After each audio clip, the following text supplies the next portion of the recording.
হবে না, এই রাস্তায় হবে আমাদের ক্লাস।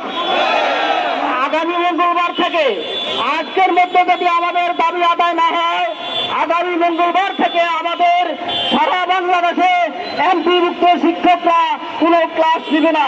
সারা বাংলাদেশের সকল ক্লাস বন্ধ থাকবে। সাতপুর ডিস্ট্রিক্ট থেকে আমাদের যারা এসেছেন সবাইকে আন্তরিক মোবারকবাদ জানাই। আমার মতো অনেক প্রিন্সিপালরা এসেছেন, কামিল ফাজিল মাদ্রাসার, দাখিল মাদ্রাসার সুপাররা এসেছেন। দুর্ভাগ্য আমাদের সকল প্রতিষ্ঠান প্রধানগণ আমাদের এই আন্দোলনের সাথে একমত হন নাই।